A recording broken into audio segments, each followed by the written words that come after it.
అందరికీ నమస్కారం అండి. ఈరోజు నేను పచ్చాపల పులుసు చేసి చూపిస్తాను. పచ్చాపల పులుసు అంటే మనం అందరం వండుకుంటాం కదా, అలా అయితే కాదు.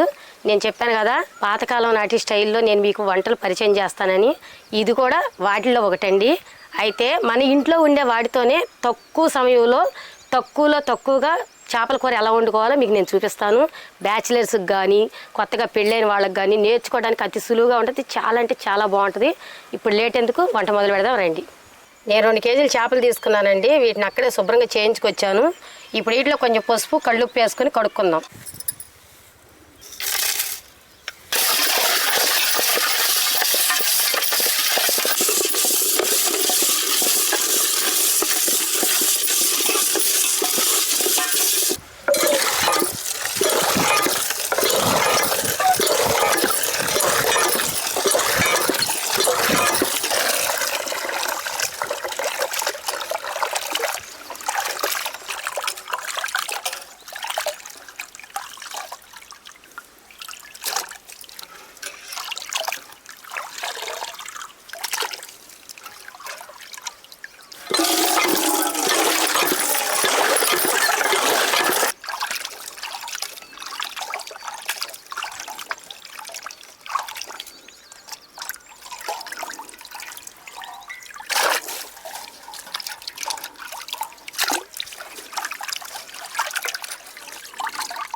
మనం చేపల కూర వండుకోవడానికి చింతపండు కావాలి కదండి.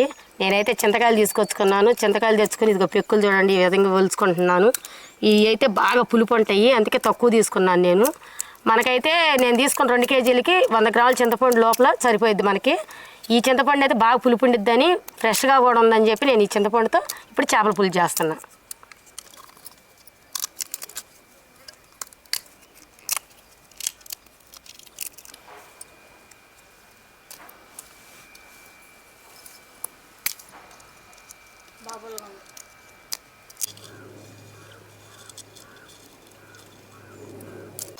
వీటిని పెక్కు తీసుకోవటం అయిపోయిందండి, నానబెట్టుకున్నాం.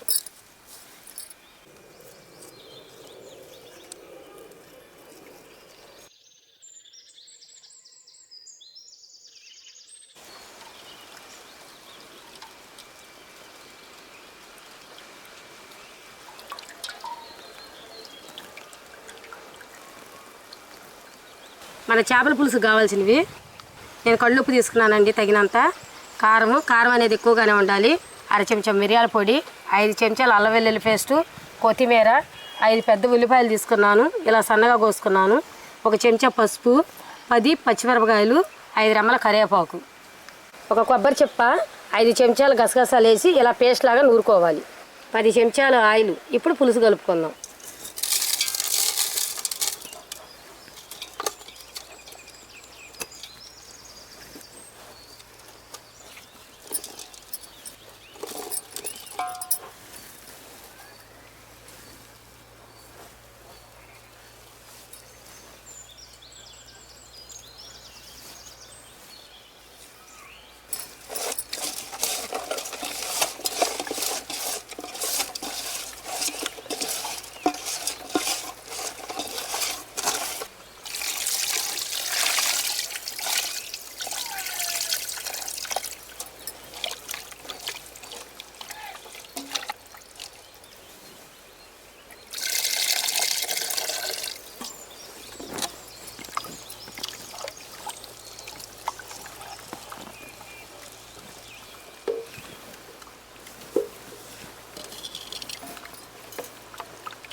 మనకి ముక్క ఇలా మునిగేదాకా పులుసు పోసుకోవాలండి. ఇప్పుడు పొయ్యి మీద పెట్టేసేద్దాం.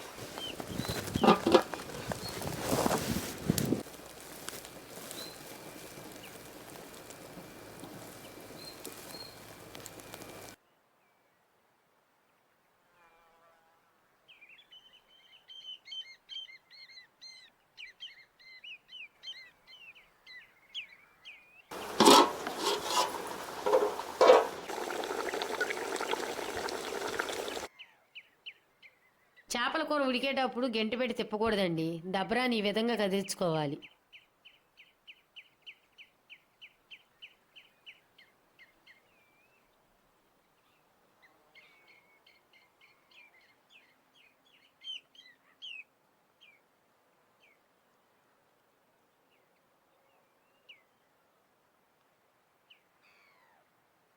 కూర అయితే ఉడికిపోయిందండి. ఇప్పుడు దించుకుని ఒక అరగంట ఆరబెట్టుకుందాం.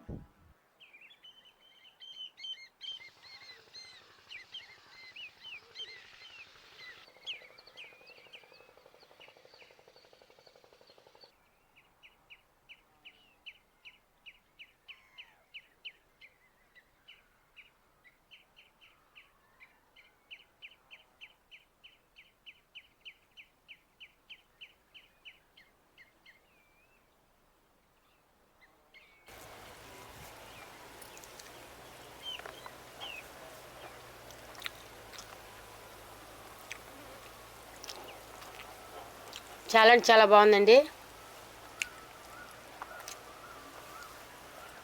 మనం అన్నీ కలిపేసాం కదా, కొంతమంది కొత్తిమీర లాస్ట్లో వేస్తారు. నేను అలా కాదు, కొత్తిమీర కానీ కరివేపాకు కానీ మొత్తం కలిపి పెట్టేసేసా, అంటే మొత్తం మొక్క పట్టాలని చెప్పి.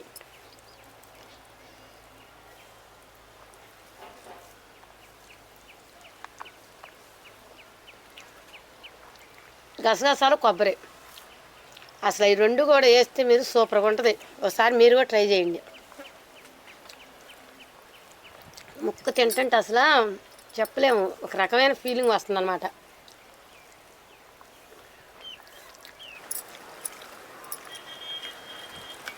నేనైతే ఎక్కువ చేపల కూరలో అసలు పచ్చిమిరకాయలు ఎక్కువ వేపిస్తాను. ఎందుకంటే పచ్చిమిరకాయలు అయితే పుల్ల పుల్లగా అసలు బాగుంటాయి అన్నమాట. చేపల కూరలో ఎక్కువ పచ్చిమిరకాయ తగలాలి. ఘాట్ అంటేనే బాగుండేది కదా చేపల కూర. అవును, చేపల పులుసు అంటే కారం పులుపు ఎక్కువగా ఉండాలి, అప్పుడే బాగుంటుంది. ఘాటుగా భలే ఉందండి. అసలు ముక్క అసలు అంత మెత్తగా ఉందంటే టేస్ట్ చాలా బాగుంది.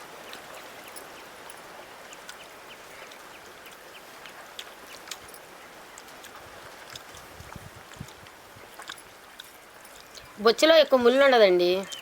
మనం ఇలా పులుసు పెట్టుకోవాలనుకున్నప్పుడు రాగండికి రుచి ఉంటుంది, కానీ బొచ్చుకైతే ఒక ముళ్ళే, బొచ్చు రుచి వేరు. తలకాయలు ఎక్కువ, ఈ తలకాయలు ఎక్కువ అంటే బొచ్చు వచ్చేసి బొచ్చు తలకాయ బాగుంటుంది అంటారు. ఈ రోజు కన్నా రేపు బాగుంటుంది కదా చేపల కూర. చేపల కూర ఆరాలి, సాయంత్రం పూట వండుకొని ఉదయం తినవచ్చు, ఉదయం వండుకొని సాయంత్రం తినవచ్చు, అట్లా.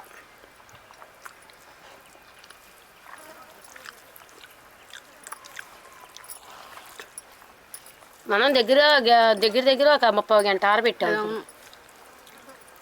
అప్పుడే ఆ టేస్ట్ దానికి పట్టిద్ది, మసాలాలన్నీ అన్నీ. అసలు చేపల కూర అసలు ఆరాల్సింది, ఆరితేనే సూపర్గా ఉంటుంది అనమాట. చూసారు కదండి, మా వీడియో కనుక మీకు నచ్చినట్లయితే లైక్ చేయండి, షేర్ చేయండి, కామెంట్ చేయండి. మరిన్ని కొత్త వీడియోస్ కోసం సబ్స్క్రైబ్ చేసుకోండి. ఉంటామండి, బాయ్.